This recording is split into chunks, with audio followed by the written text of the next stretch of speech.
ఈజీగా చిక్కుడుకాయ వేపుడు చేసి చూపిస్తాను చూడండి. ముందుగా ఒక ప్యాన్లో నూనె తీసుకున్నాను. ఇప్పుడు ఇందులో పోపులు వేస్తున్నాను చూడండి. ఆ పోపులతో పాటు కొంచెం ఇంగువ కూడా వేసాను. జీలకర్ర, మినపప్పు, ఆవాలు, కరివేపాకు. చూడండి, చిక్కుడుకాయలు ఉడకపెట్టి పక్కకి పెట్టేసుకున్నాను. పోపులు వేగుతున్నప్పుడే ఉల్లిపాయ ముక్కలు కూడా వేయాలి. ఒకసారి శుభ్రంగా కలుపుదాం.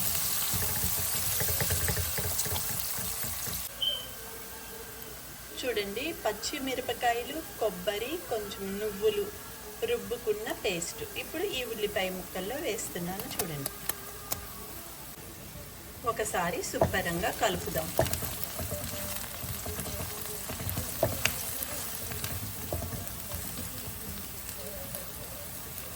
ఇప్పుడు ఇందాక నేను ఉడకబెట్టి పెట్టుకున్న చిక్కుడుకాయలు వేస్తున్నాను. ఇందులో పసుపు, ఉప్పు 2 వేసి ఉడకబెట్టాను.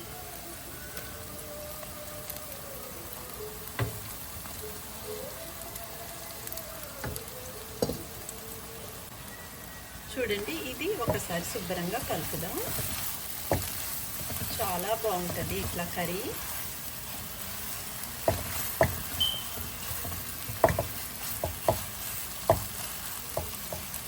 ఇప్పుడు కొంచెం ఇందులో వాటర్ వేస్తున్నాను.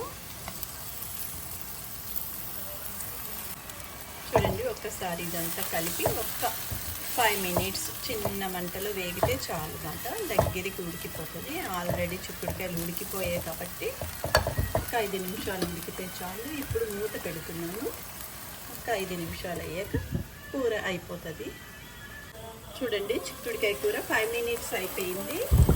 ఎంత ఈజీగా అయిపోయిందో చూడండి. రెడీ, చిక్కుడుకాయ కూర రెడీ.